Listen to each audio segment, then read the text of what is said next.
नमस्कार, आपका अखबार के YouTube चैनल पर आपका स्वागत है। मैं हूं प्रदीप सिंह। आज रविवार है तो रविवार विशेष का दिन है, तो उसकी बात करेंगे। तो बात आज करेंगे नए संसद भवन की। जब आप ये वीडियो देख रहे होंगे तो उस समय शायद प्रधानमंत्री का संबोधन चल रहा होगा नए संसद भवन से। हम सब जितने लोग हैं भारतवासी, आज जो लोग जीवित हैं, वो एक इतिहास को बनते हुए देख रहे हैं। ये इतिहास ऐसा है जो सदियों तक याद रखा जाएगा। और इस देश के विपक्षी दलों की मानसिक विपन्नता देखिए कि ऐसे ऐतिहासिक अवसर का वो बहिष्कार कर रहे हैं। किस लिए बहिष्कार कर रहे हैं? उनको समस्या क्या है? नए संसद भवन से समस्या है, या सेंगोल की स्थापना हो रही है इससे समस्या है, यह संसद भवन अंग्रेज़ों के बनाए पुराने संसद भवन से कई गुना बेहतर है इसलिए समस्या है? उनकी समस्या एक ही है और पिछले 9 साल से है, और वो है कि मोदी को श्रेय क्यों, मोदी अच्छा काम क्यों कर रहा है। ये बात किसी के गले उतर ही नहीं रही है। विपक्ष के जितने नेता हैं पिछले 9 साल से नरेंद्र मोदी में अभी तक भारत के प्रधानमंत्री को नहीं देखते हैं। उनको नरेंद्र मोदी में भारतीय जनता पार्टी का नेता नजर आता है सिर्फ, और वो स्वीकार नहीं कर पाए हैं कि नरेंद्र मोदी ही वही भारतीय जनता पार्टी के नेता इस देश के प्रधानमंत्री हैं, जिनकी कीर्ति पताका जो है 7 समुंदर पार फहरा रही है। दुनिया के देशों ने स्वीकार कर लिया है नरेंद्र मोदी का नेतृत्व। कोई औपचारिक चुनाव नहीं होने जा रहा है, इसका होता भी नहीं, लेकिन जिस तरह की प्रशंसा हो रही है दुनिया भर में उनकी, जिस तरह से उनके करीब आने की और भारत से संबंध बनाने की होड़ लगी हुई है देशों में, उससे समझिए कि मोदी ने क्या बदला है। और आप इसके गवाह हैं आज, जब ये ऐतिहासिक घटना घट रही है, जब नए संसद भवन का उद्घाटन हो रहा है, यहाँ हिंदू पादशाही के दर्शन हो रहे हैं। जिस तरह से तमिलनाडु के पुराने मठ से 500 पुराना शैव मठ है ये, उसके पुजारी आकर मंत्रोच्चार कर रहे हैं। मैं ये कल्पना करके कह रहा हूँ, ये पहले भी हो चुका है 1947 में, 14 अगस्त 1947 को, जब नेहरू जी को ये सेंगोल भेंट किया गया था। तब भी तमिलनाडु से पुजारी आए थे 20। तब भी उन्होंने जो है पूरे वैदिक रीति रिवाज से जो है उनको सेंगोल सौंपा था। क्यों सौंपा था, क्या हुआ था, आपने शायद अखबारों में पढ़ भी लिया हो, फिर भी आपको याद दिला दूँ। माउंटबेटन ने पूछा जवाहरलाल नेहरू से कि सत्ता हस्तांतरण होने जा रहा है, ब्रिटिश सरकार जो है सत्ता सौंप रही है भारतीय सरकार को, तो आप कोई सांस्कृतिक चिन्ह चाहते हैं, प्रतीक चाहते हैं उसके लिए कि वो सत्ता हस्तांतरण का प्रतीक बने। नेहरू को कुछ समझ नहीं आया। उनको भारतीय संस्कृति की कोई समझ नहीं थी, भारतीय संस्कृति से कोई लेना देना नहीं था, बल्कि भारतीय संस्कृति के धुर विरोधी थे, वो सनातन धर्म के विरोधी थे। उनका कहना था कि धर्म का नाम आते ही उनके मन में एक तरह का हॉरर जो है पैदा होता है, एक तरह का खौफ पैदा होता है। ऐसे नेहरू ने, चूंकि वो प्रधानमंत्री थे और भारत आज़ाद होने जा रहा था, पूरे रीति रिवाज के साथ सेंगोल को ग्रहण किया। डोमिनिक लेपियर ने लिखा है अपनी किताब में फ्रीडम एट मिडनाइट में कि नेहरू जो अपने को साइंटिफिक टेम्पर वाला बताते थे, जो अपने को दकियानुसी नहीं बताते थे, जो अपने को कहते थे कि वो इस तरह के रीति रिवाजों के ढोंग को नहीं मानते हैं, वो बड़ी खुशी खुशी सारा समारोह उन्होंने संपन्न होने दिया। कहीं कोई एतराज़ नहीं, उनके माथे पर भभूत लगाई गई, उनको पीताम्बर उड़ाया गया, मंत्रोच्चार हुआ, सब कुछ। अब ये सवाल ये है कि सेंगोल है क्या? ये तमिल के सेम्मई शब्द से बना है सेंगोल। इसका मतलब है धर्म, इसका मतलब है नीति, इसका मतलब है पवित्रता, और इसका मतलब है सच्चाई। जो अर्थ आपको अच्छा लगे उसको स्वीकार कर लीजिए। तो ये राजधर्म का प्रतीक है, ये राजदंड है, और इसके ऊपर विराजते हैं भगवान नंदी, जो न्याय के प्रतीक हैं। और ये परंपरा चोल वंश से भी पुरानी, चेरा वंश से चली आ रही है। ऐसा माना जाता है कि कम से कम 2000 साल पुरानी परंपरा है। उस परंपरा का निर्वाह कौन करने जा रहा है? नरेंद्र मोदी। क्यों कर रहे हैं नरेंद्र मोदी? नरेंद्र मोदी उस नेहरूवादी सोच के खिलाफ खड़े हैं जो भारत की संस्कृति को, भारत की सभ्यता को कमतर आंकती है, जिसकी कोशिश पिछले 75 साल से रही, यानी आज़ादी के बाद से रही, कि किसी तरह से भारतीय अपनी सभ्यता, अपनी संस्कृति को भूल जाएं, विस्मृत कर दें और यूरोप की आधुनिकता को अपना लें, यूरोप की संस्कृति को अपना लें, क्योंकि वही मॉडर्न है, वही आधुनिक है और वही जो है साइंटिफिक टेम्पर वाली है। ये नेहरू की सोच थी, क्योंकि वो पश्चिमी सभ्यता में पले बढ़े। उनका नाता ही नहीं रहा कभी सनातन संस्कृति से, भारतीय संस्कृति से, हिंदू धर्म से कोई नाता नहीं रहा। वो हिंदू परिवार में पैदा हो गए, वो अलग बात थी, उसमें उनका कोई योगदान नहीं। मोदी उसी नेहरूवादी सोच को, उसी उपनिवेशवादी सोच को बदलना चाहते हैं और बदलने की लगातार कोशिश कर रहे हैं। तो संसद भवन में सेंगोल का जाना, उसकी स्थापना, इसको एक सामान्य घटना मत समझिए, इसको भारत की संस्कृति और सभ्यता की यात्रा में एक बड़ा पड़ाव समझिए। जो हम भूल गए थे, जो भूलने लगे थे, जो हमको कहा जा रहा था कि भूल जाओ, जो हमको भुलवाया जा रहा था, मोदी उसको याद दिला रहे हैं कि याद करो तुम हो क्या, तुम्हारी जो संस्कृति है वो बड़ी महान है। दुनिया में ऐसी कोई संस्कृति नहीं है, इतनी पुरानी संस्कृति नहीं है कोई, तुमसे बेहतर नहीं है कोई। और तुम्हारे मन में ये भर दिया गया कि तुम हीन हो, घटिया हो, तुम्हारी संस्कृति घटिया है, तुम्हारा धर्म घटिया है। तो उस हीन भावना से मोदी देश को निकालने की कोशिश कर रहे हैं, देश के जनमानस को निकालने की कोशिश कर रहे हैं। जो हमारे कॉन्शियस में ये बिठा दिया गया था कि जो भी भारतीय है, भारतीय संस्कृति, सभ्यता, सनातन संस्कृति से जुड़ा हुआ है, वो सब बुरा है और उसे छोड़ देना चाहिए जीवन में, तभी जीवन में आगे बढ़ सकते हैं, तभी हम यूरोप अमेरिका के बराबर जाने की सोच सकते हैं, तभी हम उनके साथ कदम मिलाकर चल सकते हैं, तभी हमको मॉडर्न समझा जाएगा, तभी हमको साइंटिफिक टेम्पर वाला समझा जाएगा। आज भारत दुनिया को बता रहा है, पहले भी बताता रहा, हजारों साल से बता रहा है कि साइंटिफिक टेम्पर जो सनातन संस्कृति का है वो दुनिया में किसी संस्कृति का नहीं है। लेकिन हमको तो इसका उल्टा पढ़ाया जाता रहा, क्या बताया जाता रहा, उन सबको छोड़ दीजिए एक मिनट के लिए। आज केवल सेंगोल पर ध्यान दीजिए। नेहरू को 14 अगस्त 1947 को ये सेंगोल भेंट किया गया। पहले माउंटबेटन को दिया गया, माउंटबेटन ने जो है पुजारियों को दिया, उन्होंने गंगा जल छिड़क कर मंत्रोच्चार किया, उसके बाद नेहरू को सौंपा।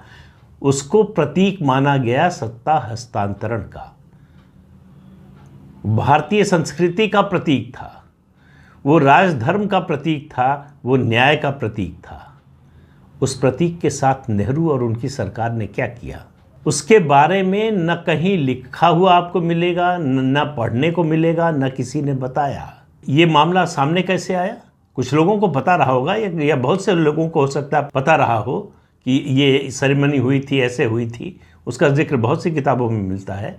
इसका पता चला 2021 में भरतनाट्यम की प्रसिद्ध नृत्यांगना है पद्मा सुब्रमण्यम, उन्होंने तमिल में एक पत्रिका निकलती है तुगलक, जिसके संपादक हैं गुरुमूर्ति। उस पत्रिका में तमिल में एक लेख छपा था सेंगोल के बारे में, और उसमें बता रहे हैं कि किस तरह से चंद्रशेखरेंद्र अपने शिष्य को बता रहे हैं उसके बारे में। उन्होंने उस पूरे लेख का अनुवाद किया और प्रधानमंत्री को भेज दिया। प्रधानमंत्री के यहाँ से कोई खास रिस्पांस आया नहीं, उनको लगा कि कुछ होगा नहीं इसमें, थोड़ा निराश हो गई वो। लेकिन प्रधानमंत्री कार्यालय में काम शुरू हो गया। संस्कृति मंत्रालय की एक विशेषज्ञों की टीम बनाई गई। वो 1 महीने तक जो है खोज करती रही कि आखिर वो सेंगोल है कहाँ, गया कहाँ। खोजते खोजते वो सेंगोल मिला प्रयागराज में, आनंद भवन में, जो नेहरू परिवार का एक तरह से प्राइवेट म्यूज़ियम है, जहाँ नेहरू के इस्तेमाल किए जाने वाले सामान रखे हुए हैं। सेंगोल रखा था, उस पर लिखा हुआ था नेहरू जी की सोने की छड़ी, टहलने वाली छड़ी। अब आप अंदाज़ा लगाइए, 5 फीट का है सेंगोल, चांदी का बना हुआ है, उस पर गोल्ड की प्लेटिंग है। इसको तमिलनाडु के चेट्टी परिवार ने, जो स्वर्णकार हैं, उन्होंने बनाया था, हाथ से बनाया गया है, किसी मशीन से नहीं बना है। उस समय 1947 में इसकी कीमत 15,000 थी। आप अंदाज़ा लगा लीजिए अब क्या होगी। उस भारत की संस्कृति के उस प्रतीक के साथ नेहरू ने और उनकी सरकार ने, उनके परिवार ने क्या किया, इससे आपको समझ में आ जाएगा कि भारतीय संस्कृति के साथ 1947 के बाद से क्या होता रहा है, किस तरह का बर्ताव होता रहा है वो, और आज तक कांग्रेस पार्टी कर रही है। आज भी कांग्रेस पार्टी इतनी बड़ी गलती को स्वीकार करने, इतने बड़े ऐतिहासिक महत्व के अवसर को स्वीकार करने की बजाय उसका विरोध कर रही है। सिंगोल को लेकर कह रही कि ये झूठी बातें फैलाई जा रही हैं, सब झूठ कहा जा रहा है, ऐसा कुछ नहीं हुआ था, ऐसी कोई सेरेमनी नहीं हुई थी। उसके चित्र हैं, फोटोग्राफ हैं। इससे अंदाज़ा लगता है कि कांग्रेस के मन में हिंदू धर्म, हिंदू संस्कृति, भारतीय संस्कृति, सभ्यता के प्रति कितनी वितृष्णा भरी हुई है। उसके विरोध को कैसे उन्होंने अपना जो है एक तरह से राजनीतिक मंत्र बना लिया है, वैचारिक मंत्र बना लिया है। और उस सेंगोल की जब खोज हुई, पता चला, तो उसको लाया गया। अब उसकी स्थापना होने जा रही है लोकसभा अध्यक्ष का जो आसन होगा उसके बगल में। तो ये न्यायदंड, ये राजदंड, ये धर्मदंड, इसकी स्थापना होने जा रही है। ये आप समझिए कि भारत में हिंदुत्व के स्थापना की दिशा में एक और कदम है। और मैं बार बार आपसे कहता हूँ इस सरकार के बारे में और इस प्रधानमंत्री के बारे में कि ये जल्दबाजी में कुछ नहीं करते। अगर आपको ये लगता हो कि ये 2 मिनट वाले मैगी नूडल वाले प्राइम मिनिस्टर हैं तो माफ़ कीजिएगा, आपको बड़ी निराशा होगी। ये सोच समझकर, योजना बनाकर, रणनीति बनाकर, दूरगामी असर को देखकर किस तरह से करना चाहिए, कब करना चाहिए, किस जगह पर करना चाहिए, ये सब तय करके तब करते हैं। आप याद कीजिए 2014 से 2019 का समय, जितने भी समर्थक थे भारतीय जनता पार्टी के, जितने भी समर्थक थे हिंदुत्व के, उन सबको लगने लगा था कि ये मोदी सरकार भी न तो राम मंदिर के बारे में कुछ करेगी, न अनुच्छेद 370 के बारे में करेगी, न ही दूसरे मुद्दों के बारे में। लेकिन फिर भी लोगों के मन में शंका थी, लेकिन अविश्वास नहीं था। अविश्वास नहीं था, इसलिए 303 सीटें दी कि और बढ़ा देते हैं ताकत आपकी, आप तो करके दिखाइए। और करके दिखा दिया। भव्य राम मंदिर बन रहा है, जनवरी में उसका जो है बड़े धूमधाम से उसका लोकार्पण होगा और नया संसद भवन बन गया है। अपना संसद भवन, भारतीयों का संसद भवन, आज़ाद भारत के लोगों का संसद भवन। कोई देश, मतलब आप कल्पना कीजिए कि एक स्वतंत्र देश, सार्वभौम देश अपनी संसद की कार्यवाही एक ऐसे भवन से चला रहा है जो उसको गुलाम बनाकर रखने वालों ने बनवाया था और उसमें चल रहा था। ये कोई ज़्यादा चिंता की बात नहीं है। उससे ज़्यादा चिंता की बात है किसी ने सोचा नहीं कि नया संसद भवन बनना चाहिए। उसकी ज़रूरत लंबे समय से 1980 में जब इंदिरा गांधी फिर से बनी प्रधानमंत्री, तभी ये प्रस्ताव आया था कि अब ये समय, विशेषज्ञों की बात कर रहा हूँ मैं, किसी राजनीतिक दल नेता या किसी जो है राजनीतिक कार्यकर्ता के वक्तव्य की बात नहीं कर रहा हूँ। विशेषज्ञों का कहना था कि अब नए संसद भवन के बारे में विचार करने का समय आ गया है। फिर जब इस संसद भवन, पुराने संसद भवन को सेंट्रली एयर कंडीशन किया गया, तब कहा गया कि जो पाइप लगाए गए हैं एयर कंडीशनिंग के लिए और जो इस तरह के परिवर्तन हुए हैं, उससे ये बिल्डिंग और कमज़ोर हो गई, भवन और कमज़ोर हो गया है। फिर उसके बाद उसका एक जो है फॉरेंसिक ऑडिट हुआ, काफ़ी समय बाद, वो शायद शिवराज पाटिल के समय हुआ था। फॉरेंसिक ऑडिट हुआ बिल्डिंग का और ये विशेषज्ञों ने कहा कि ये भवन अब रहने के, यानी कामकाज के लिए असुरक्षित हो गया है, अब इसकी जगह नया भवन बनना चाहिए। इसके बावजूद इस दिशा में कोई कदम नहीं उठाया गया। मोदी ने उठाया तो पहले दिन से विरोध शुरू हो गया। जब बनाने की घोषणा की तो विरोध किया, शिलान्यास हुआ तो विरोध किया, काम शुरू किया तो विरोध किया। और विरोध ही नहीं किया, साम दाम दंड भेद हर तरीका अपनाया। कोविड में क्यों काम हो रहा है, बंद करा दो। कोर्ट चले गए, हाई कोर्ट गए, हाई कोर्ट ने कहा कि ये नेशनल इंपॉर्टेंस का प्रोजेक्ट है, इसको नहीं रोका जा सकता। तो सुप्रीम कोर्ट चले गए कि हाई कोर्ट को बात समझ में नहीं आ रही है। सुप्रीम कोर्ट ने भी वही बात कही कि ये नेशनल इंपॉर्टेंस का प्रोजेक्ट है, इसको रोका नहीं जा सकता, इसमें कोई गड़बड़ नहीं है। चाहे एनवायरनमेंट की बात कर लीजिए, चाहे आर्किटेक्चर की बात कर लीजिए, किसी भी दृष्टि से इसमें कोई खामी नहीं है इस परियोजना में।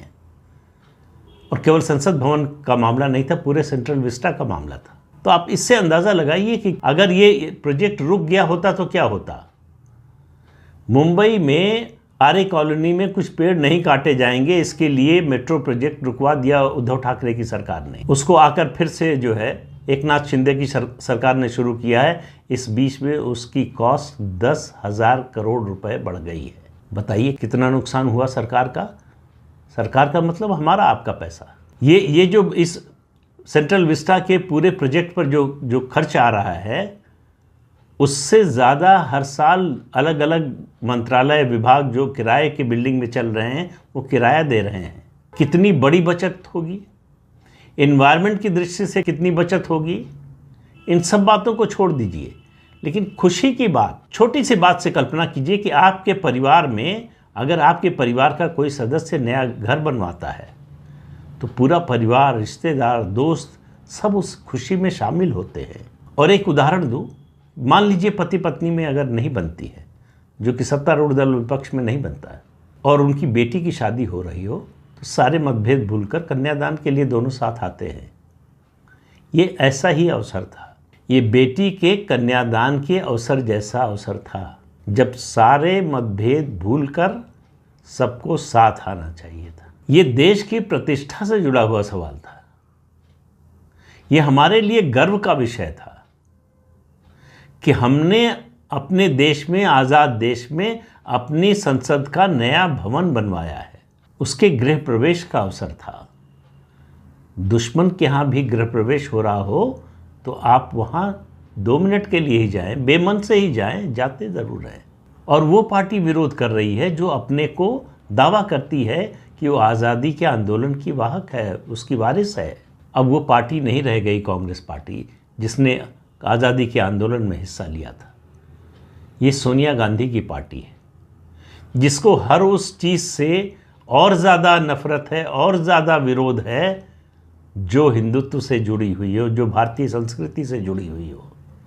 कांग्रेस के लोग जो भाषा बोल रहे हैं सेंगोल के बारे में, नए संसद भवन के बारे में, वो सुनकर समझ में नहीं आता कि रोएं, शर्म करें, नाराज़ हों, क्या करें।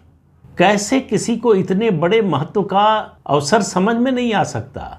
और ये पूरा देश और दुनिया आज जो दृश्य देख रही है वो बरसों बरसों तक अंकित रहेगा हमारे आपके जीवन में। जब तक जीवित रहेंगे ये स्मृति बनी रहेगी कि हम गवाह हैं। हमने अपनी आंखों से नए संसद भवन के उद्घाटन का दृश्य देखा था। हम उस ऐतिहासिक क्षण के जो है गवाह हैं।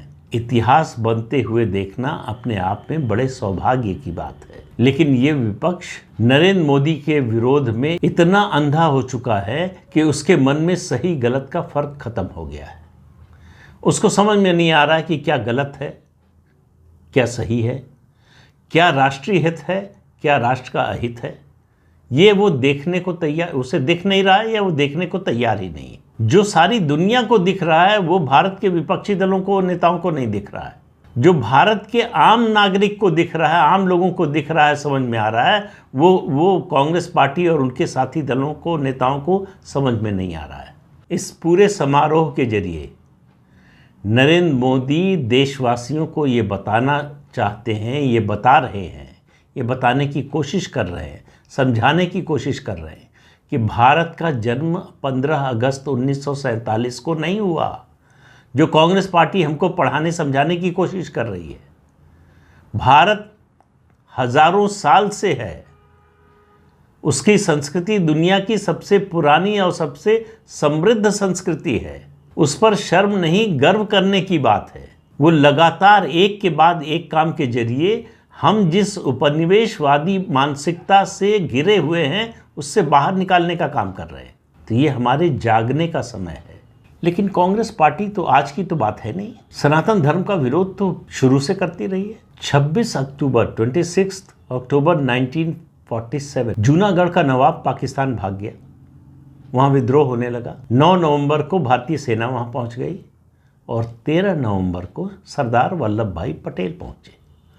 हजारों लोगों के हुजूम ने उनका स्वागत किया और वहाँ वो वादा करके आए कि वो सोमनाथ मंदिर जिस पर 17 बार हमला हुआ था उसको बनवाएंगे, पुनर्निर्माण कराएंगे उसका। वो दिल्ली आए और दिल्ली आकर उन्होंने कैबिनेट से प्रस्ताव पास करवाया कि सोमनाथ मंदिर का पुनर्निर्माण सरकार कराएगी सरकारी पैसे से। लेकिन गांधी जी ने उस प्रस्ताव को रद्द करा दिया। गांधी जी ने कहा कि सरकार कराएगी ये ठीक नहीं होगा, लोगों के सहयोग से होना चाहिए। तो लोगों के सहयोग से हुआ। दुर्भाग्य की बात यह है कि वो काम पूरा होता उससे पहले सरदार पटेल का निधन हो गया। फिर उसका जिम्मा कन्हैयालाल माणिकलाल मुंशी के जिम्मे आया। जब उसके उद्घाटन का समय आया, लोकार्पण का समय आया, तब देश के पहले राष्ट्रपति डॉक्टर राजेंद्र प्रसाद जाना चाहते थे, लेकिन नेहरू ने उन्हें जाने से रोकने की हर संभव कोशिश की। कहा कि ये सब बहुत गलत हो रहा है, ये हिंदू रिवाइवल की कोशिश हो रही है जो देश के लिए अच्छा नहीं है, ये देश को पीछे ले जाने की कोशिश हो रही है। डॉक्टर राजेंद्र प्रसाद रुके नहीं। उसके बाद क्या क्या हुआ ये सब मैं पहले वीडियो में बता चुका हूँ, इसलिए दोहराऊंगा नहीं। लेकिन हर ऐसे मौके पर कांग्रेस पार्टी ने विरोध किया है। जो भी सनातन धर्म से जुड़े हुए मुद्दे रहे हैं उनके खिलाफ पार्टी हमेशा खड़ी होती रही है। ऐसा लग रहा था कि शायद इस अवसर पर उसको समझ आएगी, शायद उसको समझ में आएगा कि जनभावना क्या है। जनभावना के दबाव में ही सही, न चाहते हुए भी वो इस कार्यक्रम में शामिल होगी। लेकिन ऐसा नहीं हुआ। कुछ लोग इतिहास के कूड़ेदान में जाने के लिए अभिशप्त होते हैं। हमारे देश की जो विपक्षी दल हैं, सबकी बात नहीं कर रहा हूँ, जो कांग्रेस और उसके साथी दल हैं उनकी बात कर रहा हूँ, वो भी उसी दिशा में बढ़ रहे हैं। अगर वो चेते नहीं, जागे नहीं, अपना रवैया बदला नहीं, तो उनको इतिहास के कूड़ेदान में जाने से कोई रोक नहीं सकता। लेकिन आज के अवसर को याद रखिए, अपने पूरे जीवन भर अपने बच्चों को ज़रूर दिखाइए। अगर सुबह न देख पाए हों तो उसकी रिकॉर्डिंग दिखाइए, क्योंकि ऐसे ऐतिहासिक क्षण किसी के जीवन में बार बार नहीं आते। ये ऐसे क्षण हैं जो जीवन में सिर्फ एक बार आता है। तो इसको संजो कर रखिए और इसको याद रखिए और इसके महत्व को समझिए, इसके मर्म को भी समझिए। और ऐसा हम आप करेंगे तो देश की बहुत बड़ी सेवा करेंगे, सनातन संस्कृति की बहुत बड़ी सेवा करेंगे। तो इस क्षण को हम सब जिए, भरपूर जिए, आनंदित हों, आह्लादित हों। यही ईश्वर से कामना है कि ऐसे क्षण और देखने को मिले। आदमी का लालच जो है वो रुकता नहीं है। मेरे साथ भी ऐसा ही है। मुझे लगता है कि ऐसे अवसर मेरे जीवन में और आए और ज़्यादा खुशी होगी। आज के अंक में इतना ही। अगले अंक में फिर मिलेंगे किसी नए मुद्दे के साथ। तब तक के लिए अनुमति दीजिए। आपसे अनुरोध है कि ये चैनल देखिए, शेयर कीजिए, लाइक कीजिए और सब्सक्राइब ज़रूर कीजिए। नमस्कार।